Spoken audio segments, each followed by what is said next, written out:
Okay, so hello and welcome to the next edition of Sporting Heritages in Conversation programme. And today I'm so excited to be in conversation with 7 times Paralympian and one of Britain's best known para-athletes, Hannah Cockroft. Hello, Hannah, how are you? Hello, I'm good, thank you. How are you? I'm really good, thanks. Yeah, I've been looking at your Twitter feed, and amongst your amazing other titles, I reckon we probably need to add in busiest woman in Britain. How do you fit it all in? That sounds about right for me at the moment. Yeah, I'm a bit everywhere, but you know what? We don't get to do this very often, so you've got to kind of do it all while the Paralympics is in everyone's recent memory, and get all the experiences while you can. Oh, it's brilliant. It's the variety of things that you do. It's amazing. And then training as well. Yeah, some days it feels a bit much. There's been a few times in the last few months that I've been like, oh, I don't know if I can manage this. But really? You know what? I'm lucky that I get invited to all these different places, and the more places you get seen, the more people might actually see you there and notice your sport and think, oh, I want to give that a go. So yeah, just try and get where I can. Oh, it's brilliant. No, I mean, it makes such a difference, doesn't it, when people are seeing what you're doing and you can talk about it. And I wanted to ask you, really, how have the last 18 months been for you? Because it must have been I bet you've been asked this question so many times, but it must have been such a wild time. You know, you had one thing planned and then... It's been different. It's definitely been different. Obviously, like, run up to Tokyo 2020, and it was announced that it was postponed in March 2020, I think, which feels like a decade ago. It feels so long ago, but also feels like it was yesterday. So yeah, I'll always kind of remember that day of sitting down, and I think we were doing a gym session in the living room, as everyone was doing aerobics. And the news came on and thought nothing of it, because I was one of those people that was like, oh, this pandemic, it won't last long, it'll be over in a few weeks, like the Paralympics will definitely happen, we've got to keep working, we've got to keep going. And then obviously they announced that the games were postponed for a year, and I was the one in the house that just sat down and cried. I was just like, oh, I don't know how to deal with this, I don't really know how to carry on. But yeah, I think at that point we had a decision: either you make the most of can you hear all those dogs? They're not my dogs. I don't know whose dogs they are. But yeah, you had a decision to make of either I'm going to have a little bit of a break. Like, an extra year as an athlete is a lot to take on, or I'm just going to keep working. And I think, you know, me and my boyfriend, who is also a wheelchair racer, we just went, oh, well, we've just got nothing better to do. We'll just keep training. So just training changed slightly, quite a lot.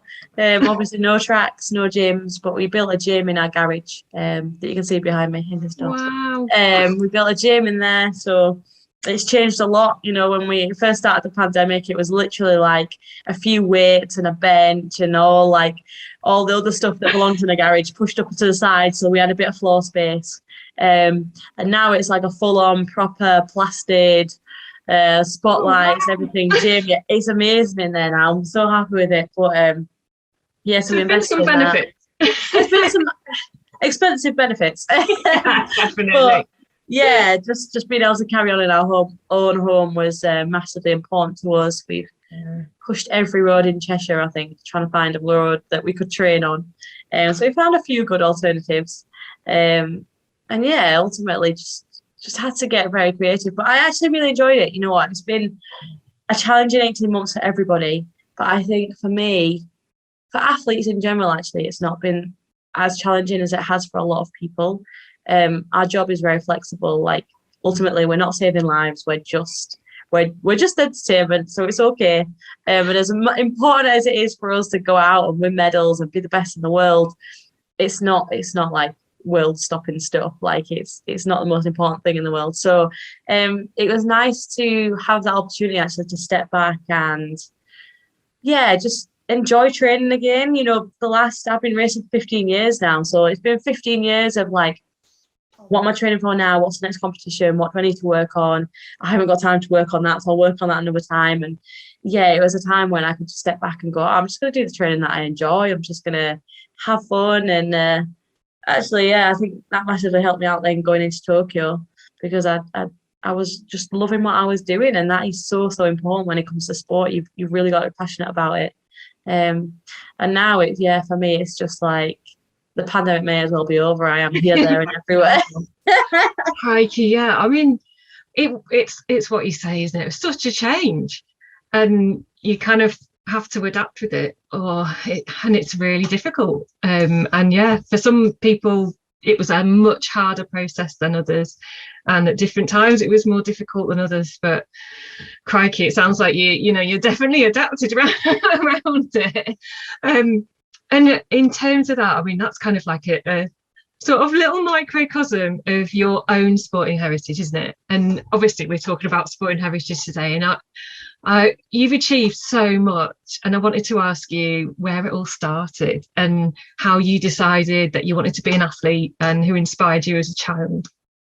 You know what? I never made the decision that I wanted to be an athlete. It kind of just happened. I never wanted to be a Paralympian or a Paralympic champion. It was never the dream. Like growing up, I wanted to be in the police force. That was like my dream job. But yeah, I at school I didn't do sport. So PE for me was sitting in the library, it was reading a book, it was keeping score of my friends' games if I was really lucky. But my younger brother and my dad are really, really sporty. So I used to go along and watch my brother's rugby games and watch my dad play football. And I'd always think like, it was always something that attracted me. Like I always felt I want to do that. But I always just got sold this narrative that as a disabled person, it was something that you didn't do. Sport was just, it wasn't for me. And I accepted that. Like my mum and dad pushed me down the route of like I was very creative. So I sang, I played the violin, I had dance lessons. Like dance was the closest I got to sport. And I was totally fine with that. Like that's just what I did. When I was 12, I went to secondary school. I was still the only disabled child in the school, but I met a boy that went to the school next door to me, a boy called Harry Brown. Harry had no legs and he was the first other wheelchair user that I ever met. And he played basketball for the Great Britain men's junior team. And he was only like 11, so it was very young. And he just, passing comment, like at the time, it blew my mind that he'd even asked me, but he said, "Oh, what sport do you do?" And I said, we don't do sport, we're disabled, we don't do sport. And he was like, "No, you're totally wrong, like I play basketball, come along to my club." So yeah, I was 12 years old then, and I went along. I played basketball for 6 years with the Calderdale Cardinals. I was always the only girl on the court, and I was pretty much always the youngest as well. And trust me, like I was playing against like 40-year-old men, and they do not take it easy, even if you're a 12-year-old girl. Like they did not like that I could get from one end of the court to the other quicker than them. So I always held my own. And the club were amazing with me. Like they gave me so many opportunities to try different sports. So I tried a bit of wheelchair tennis, a bit of wheelchair rugby. And then school realised that I was actually quite sporty and I didn't need to sit on a bench on the side. So they started getting me involved in like school parasport events.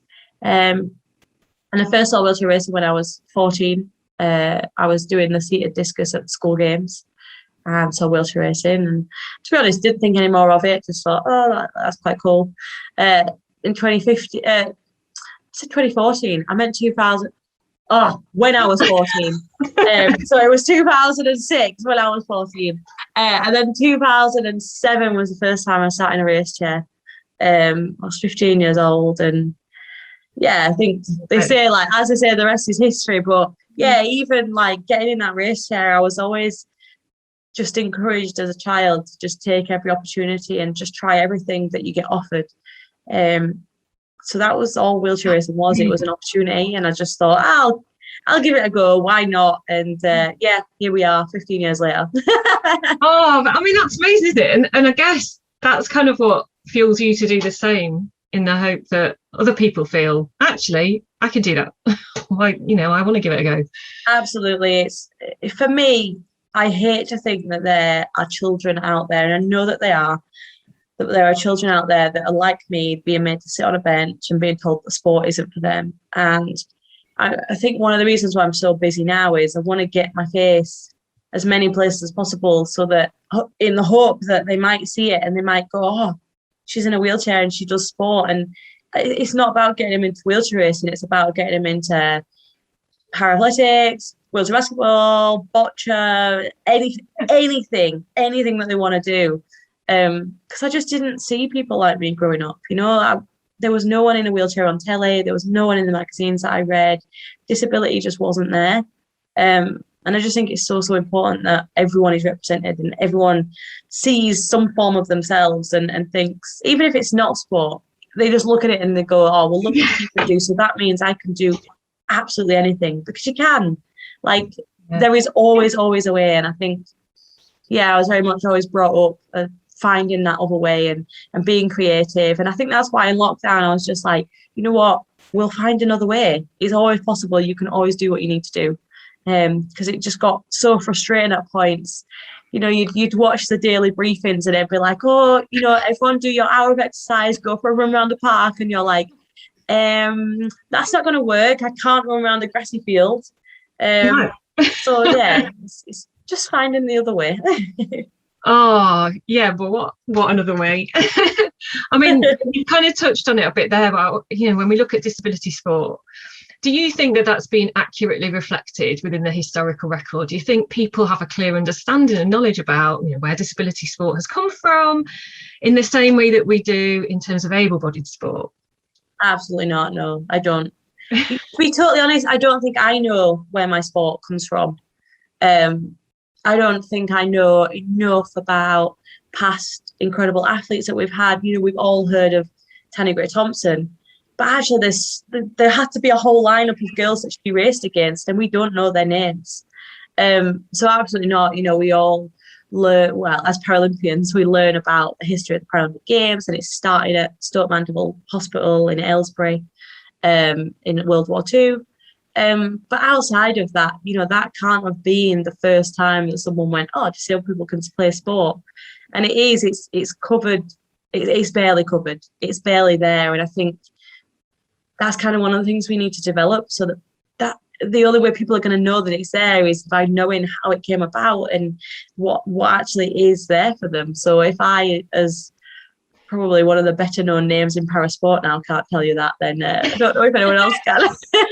This is good to know. So I mean, obviously we have a real feeling that is absolutely where we're at, that there must be a massive history of Paralympic and disabled sport that is not being shared or shouted about and talked about, and all those things that you touched on in terms of, if you don't know that other people have done this or what's happened, how can you see yourself reflected in it? How can you recognise that?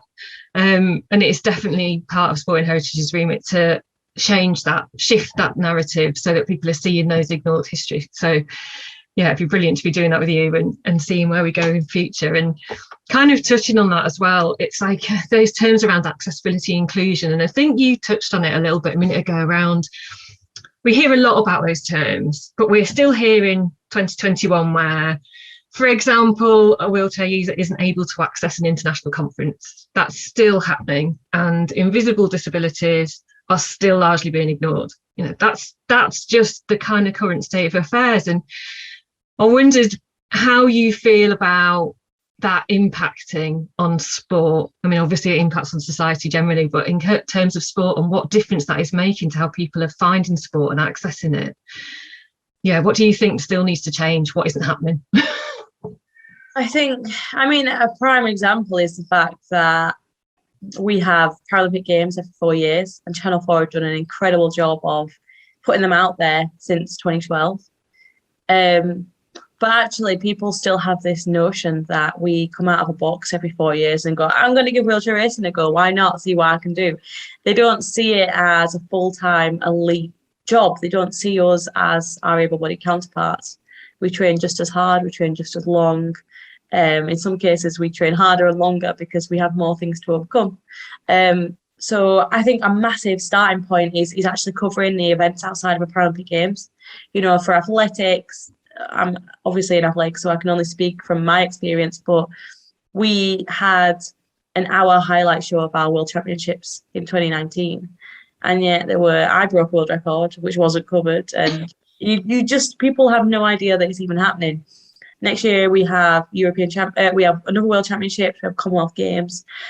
And I'm really, really hoping because the Commonwealth Games they're at home, they're in Britain, they're in Birmingham. It's an integrated event, so able-bodied and para-athletes will run alongside each other. I'm really hoping that it will open us up to a whole new audience and put us out there. We'll be on the BBC when we're normally on Channel 4, and actually show people that we train and we compete all the time. But we need that round the clock. We need that around the clock coverage, coverage of in the media, whether it's on telly, in the papers, whatever it is. We need to put it out there. And then I think a lot of the responsibility falls down to the actual athletes. We need to shout about, we have this amazing platform of social media that is used for so many things, and a lot of it is not so good, but some of it can be good, and we can really emphasize the good. As athletes, we can reach out to that disability community. I have so many kids email me or tweet me and contact me and say, oh, how do I get involved? And that's amazing. Like, I will always be sure to reply to every single one of them in the hope that some of them might even give it a go. But we as athletes need to put out there where are we competing? When are we competing? Can people come and watch? How much does it cost? We need to promote our own events. If no one else is going to do it for us, then we should do it ourselves. And it's amazing the amount of times that I will tweet that I'm racing in Aylesbury next Saturday. It's free entry, come on down. And people will be like, free entry? What? Like, I paid £50 to go to the anniversary games and you're doing races for free. And I'm like, yeah, every weekend. So this is what's happening. So yeah, I think there's a massively long way to go in just making things accessible. And you're totally right. Like, it frustrated me a little bit that the politician that couldn't get into the COP26 summit, she got so much media attention, and I was like, this is happening to disabled people every single day, every minute of every day. Someone is unable to access a building, someone is being left on a train, someone is getting hit put up against them because of their disability, and they get no attention paid to them. So yeah, just ignored, isn't it? It's just ignored until something happens where people think, oh, we should talk about this. But actually, you're right, it's happening all the time. Yeah, so yeah, there's definitely a long way to go, but we need to push it and see what we can make happen. Make it change, definitely. Thank you. It's a particular kind of thing that's close to my heart as well for various reasons, and I kind of feel that society needs to shift to make that happen and that change as well, which is a big thing, but we can do it. We can. so much discussed there, and you touched again on what's happening next year, and I can imagine you've probably got the biggest calendar over the next year of things. So yeah, I wanted to know what next. What's your plan over the next year? What do you do in the run up to some of those amazing events? So I'm back in winter training now. I've been in winter training for 2 months, and we've only been home for 3, so not long off after the games. But yeah, back in winter training, which essentially just means lots of miles and lots of heavy weight. I will go out to South Africa in January for warm weather training. So go out there with my coach and just have some focus time on getting the miles in and having a little bit of sunshine, which is always quite nice. My season will start in March out in Dubai. I unfortunately have to get classified again. So this will be my 6th time getting classified in my career, but that's part of the sport. So I'll head out there, compete, get classified. Then my season in Britain will start around May time. Hopefully at the Stoke Mandeville Stadium, but we unfortunately couldn't get access to it for the whole of last year. So I've got everything crossed we can race there again. Then I'll head out to Switzerland in May, end of May, for the Swiss Championships, which it's essentially a Paralympic lineup for every race. It's massive. The tracks are amazing, and everybody comes. So it's a really important race for us to get our world rankings down and put our times in. So I think selection for the Commonwealth Games will happen just after that. So I have to do well there to get selected for my first Team England. I've never competed at Commonwealth Games before. Birmingham will be the biggest para programme ever at a Commonwealth Games. So that means that they've got space for me to go and race. So I'm super excited for that. So that is the end of July. So I'll probably compete like once more in Britain, head to the Commonwealth Games, and then 2 weeks later we've got the World Championships out in Japan, in Kobe. So a lot of traveling, a lot of competing, and definitely a lot to win. Oh, I mean, just even listening to you, I'm tired. And obviously whatever else comes along with it.